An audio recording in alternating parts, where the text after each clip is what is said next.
Hello, Honors 9. It is our critical film lesson. I'm yelling because I tried to start this video 4 times and I've messed up every time. So let's see what we can do. This is going to be a pretty involved lesson. I'll try to keep it as tight as possible. I will stop at certain times and ask you to watch specific links that I have provided to YouTube videos. I am not embedding those links because I would prefer not to get this video taken down. So let's go over some stuff. So what are critical film terms? At their core level, critical film terms function the way literary terms do. You can think of them as literary terms, but for films. You need to understand critical film terms because our paper for this unit, this Romeo and Juliet unit, is going to be focused on analyzing critical film in critical film terms in the adaptations of Romeo and Juliet. I'm not stopping. I could yell and stop, but I'm not. All right. So our first term, our biggest overall term that we need to talk about is, let's back up. In the best films, every moment is intentional, right? That means every aspect of the film has been thought through and ends up looking and sounding a certain way on purpose. Understanding those choices makes film going more fun and engaging, right? It's just the way we've talked about that, like in literature and poetry, every word is there for a reason. We tend to watch movies more mindlessly than we read, but I don't think that's right because I think movies are just as important of text to quote unquote read as books and novels are and poems are, because movies are kind of our cultural lingua franca. And what I mean by that is that, one of the core ways that we communicate about the events in our lives, the metaphors, the references that we use aren't to the Bible, they aren't to Greek mythology, they're to TVs and movies. And these terms are the terms that you need to know in order to be critical about the movies and TVs you watch. Because as we've talked about when it comes to our other literary term or other literary texts, if you read something thoughtlessly, that text has the ability to manipulate you. So I think that this will give you a better understanding of the way that movies work, but I also think that this will help you understand better the way that, just what you're being sold when you watch a movie. So let's look at our first term, direction. So when watching a film, think about the choices the director has made. Why is the close-up shot used here? Why does this certain color dominate the scene? Why is this angle being used? The director is the person who makes those decisions. The director of each movie is kind of like the closest thing that a movie has to an author, right? The great director Alfred Hitchcock once said, "At times I have the feeling that I'm an orchestra conductor. At other times, by using colors and lights in front of beautiful landscapes, I feel I am a painter." So all of the terms that we're about to talk about, they all fall under the umbrella of direction. When we refer to a film, we refer to it by its director's name. We're going to watch 2 versions of Romeo and Juliet. We don't call them both Romeo and Juliet. We call one the Zeffirelli and one the Lerman, right? So as for what a director does, right? Sidney Lumet in Making Movies said that directors make thousands of decisions about every aspect of the film. They must make all the decisions in such a way that the finished product feels like a complete work of art rather than like a movie made by a huge team of specialists who don't know each other.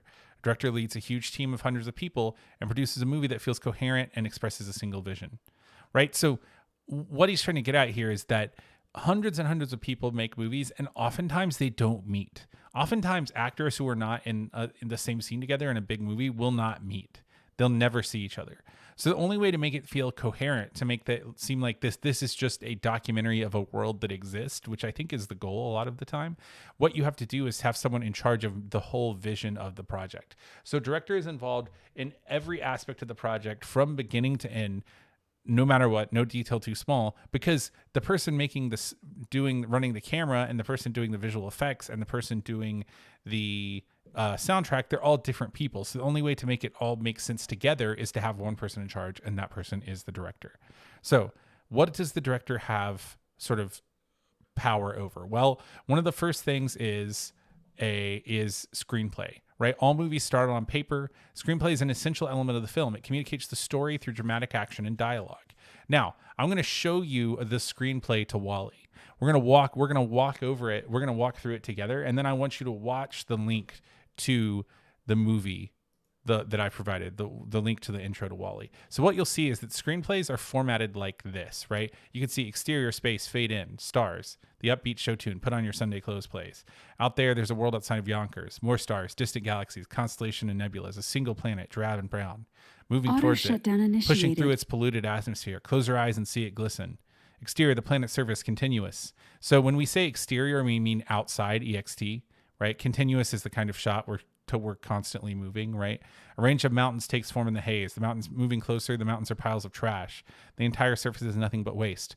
We're going to find adventure in the evening air. Silhouetted city in the distance. What looks like thousands of skyscrapers turn into trash. Thousands of neatly stacked cubes of trash stories high. Rows and rows of stacked cubes like city avenues. They go on for miles. Beneath your parasol, the world is all a smile. Something moving on the ground far below. A figure at the foot of the trash heap. A small service robot diligently cubing the trash. Rusted, ancient, cute. Every inch of him engineered for trash compacting. Mini shovels, hands collecting junk, scoop it away into his open chassis. His front plate closes slowly, compressing waste. A faded label on his corroded chest plate. Waste allocation loader, Earth class, Wally. Wally spits out the cube of trash, stacks it with the others. Something catches his eye, tugs on a piece of metal and stuck into the stack of a hubcap. The sun reflects off it. Wally checks the sky. So what I want you to notice when you look over the video is how closely all of this matches up to what you see in front of you. The fact of the matter is that these screenplays are written years ahead, oftentimes, of the release of the movie. I mean, almost always at least a year, sometimes more like 3 or 4 or 5, and in some cases like 10 or 15. And what I want you to notice is that a director has taken this physical script, this vision of what's happening on the screen, and turned it into a real thing that is very close, a real like text that is very close to what it started out as, right? When we talk about screenplay, what we're talking about is, how did we translate this? How good of an idea is this, right? How do we translate it into a visual medium? You can see that even though there's no words, there's no dialogue in the segment that I've posted, that the screenplay does an excellent job of like totally illuminating everything that you need to know about about what's going to happen in the movie. Now, when we use screenplay to talk about these adaptations of Romeo and Juliet, what we're really going to be focusing on is we're going to be focusing on how has the screenplay changed what was in the original, and how has it updated it? What is it taken out? What is it added? And those kinds of decisions, those are kind of core to adapting a play. There's no way that you can get a full Shakespeare play into a movie. If you do a Shakespeare play from top to bottom, it's going to be at least 3.5 hours, and almost no movie is ever going to be that long, right? So the decisions that the two directors that we're going to watch, the decisions that they've made in terms of like, what do I take out? What do I leave? How do I change the setting? How do I change the words? What do I keep? What do I get rid of? Those decisions are the core of how good these and how effective these movies are. And so screenplay is something we always need to be thinking about. All right. So let's talk next about our next term, which is going to be cinematography. So movies are primarily visual experiences, right? Great cinematographers, the people behind the cameras, understand the relationship between the camera and the human eye. Viewers should watch for the cinematography where the camera transforms itself into the eyes of the viewer, right? In the following scene, you're going to watch a scene from Amelie, and I want you to look at how the cinematographer uses the camera to follow the characters in their line of sight. This scene unfolds to the viewer as it unfolds to them. What a good cinematographer does is moves your eyes for you. There's an act of manipulation in cinematography, right? Cinematography is the way the camera moves. And what the camera does, it's kind of like a magician, right? You're looking at one thing and you're not noticing another. And it's an intentional manipulation. And it's not like a dishonest manipulation so much as that it's a way to get you to have the ideal viewing experience, right? The director, the cinematographer, they know what they want you to look at. And so they use the movement of the camera to direct your gaze. What you'll often notice in like thriller movies or detective movies is that, you know, something big will be revealed on screen, but they won't say anything about it, and you won't realize it happened until much later when it's told to you by a character. And oftentimes the way they do this sort of prestige, the way they do this magic trick, is by like moving the camera away from what they revealed, right? And I want you to think about, as you watch this clip from Amelie, how is this director, how is this cinematographer moving your eyes? What are they emphasizing? What you'll see is that the camera represents two people. There are two people in the scene. And at different times, the camera represents both of those people, their eye line, what they are looking at. I think it's a really interesting scene. So I'm going to give you a second to pause, look at the video, and then we'll come back. I didn't do that on the first one. I got carried away. Sorry. All right, let's look at the next. So our next term, editing. Good directors shoot much more film than they can possibly use. Editing involves looking at all the available film and putting together the best shots to make the scenes, right? The best directors are intimately involved in the editing, and often really the difference between a good movie and a bad movie, even with a good director, is the editor. Star Wars is a good example of this. In the original trilogy, George Lucas had Marcia Lucas, his wife, to do the editing, and then they got divorced. And in the prequel trilogy, he did not, and the movies were much worse because of it, I think. Editing refers to how we stitch the shots together. So this is hard to explain without me being there physically, but basically, in a given scene, we will shoot each minute to 2.5 minute segment of film like 10, 15 times in a movie, right? So you'll shoot it with the camera far away, taking in the full scene. That's called the master shot. Then if it's a conversation, you'll shoot over one person's shoulder. Then you'll stop, reset, do the same conversation from the other person's shoulder. Then you'll put a camera on one person's face, then the other person's face, then a camera in the middle, then a camera just with their bodies, then a camera with them silhouetted, then a camera from behind all of them. And you do this over and over and over again. And what an editor does, and what the director does to help the editor a lot of times, is stitch together these shots in such a way that is coherent. When we talk about editing, we often talk about the speed of the edit. Not only what shots are we choosing, but how quickly are we moving between those shots, right? So an edit that is quickly, when we edit shots together quickly, it feels jarring. It makes us feel a sense of action, of motion, even if the camera is not moving, right? When we talk about cinematography, we can have static or dynamic camera, right? A static camera would not move. A dynamic camera does move. And one of the ways that we can get away with having a static camera and not making it boring is flipping between multiple shots. So even if the camera itself is static and we're flipping from shot to shot often, it's still going to feel like a very dynamic, powerful scene, right? So you're going to watch a scene from Fellowship of the Rings. And what I want you to notice about this scene is how often do we cut between different cameras. When we move from one camera shot to the next, we call that a cut. And I want you to, as you watch it, I want you to just say the word cut every time we move to a different camera. And what you'll see is that this is a chase between the bad guys and this girl on a horse, right? And nothing, well, it's Arwen and Elf, but it doesn't matter. Nothing really happens in this scene. And what I mean by that is, like, this is a full scene of literally just people chasing each other on horses. So how do we make that interesting, right? There's not a lot that really happens. Horses don't move that fast compared to what we're used to in the modern world. Well, what we do is we do it with cuts. And if you say the word cut out loud, what you'll notice is think about the pace of how often we cut. And what you'll see is that as the chase heightens, we cut faster and faster and faster and faster. And that increases the sense of like motion and tension and like, is she going to get away? And it heightens the excitement of the scene, when really what actually happens in the scene is not that much, right? It's just people chasing each other around on horses. It could be a old Cowboys and Indians movie. That's Cowboys and Native Americans. I mean, it's racist. It doesn't matter. Let's move on. Next, acting, right? You all know what acting is, right? Acting is how characters come into a role. But what we know about many exceptional performers is that they do not act. They return to us film after film, completely submerged in their characterizations. When you see a good actor in a part, that actor is gone and only the part remains, right? This intensity allows the best actors to hide themselves in their characters. I want you to watch and identify the elements that constitute a great performance here. We're going to watch a scene you've probably seen. This is the interrogation scene from The Dark Knight.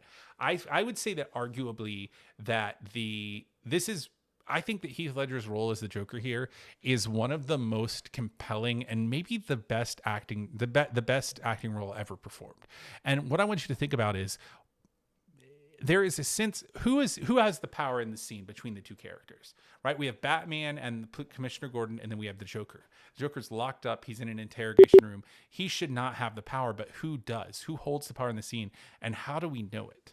I want you to look at Heath Ledger's mouth, his face, his lips. What is he doing with his body language, with his eyes, with his eyebrows, with his tone of voice? What is he doing in every moment of the show or of the scene to pull in our attention, and what is that attention leading us to? What you'll notice about this character is that the Joker is a very unsettling character, right? But there's nothing really outwardly unsettling about him in the scene. He's just sitting in a chair. So what does he do to make us feel that kind of like sensation? So give you a second to pause here and watch it. I got ahead of myself in the last one too. Pause. Okay, and moving on. Lighting and sets. So the mood of a film can be determined by lighting, the way shadows fall, the type of sets used, or the actual location where the film is shot. The amount and the style of lighting depends on the type of film being made. But what lighting is kind of lighting powering off and color right? The way we use color in lighting and setting, those are sort of like very powerful tools that we use to convey tone and mood, right? How does the author feel about this scene? How does the director feel about the scene? And then how does the director want you to feel as the reader of the text?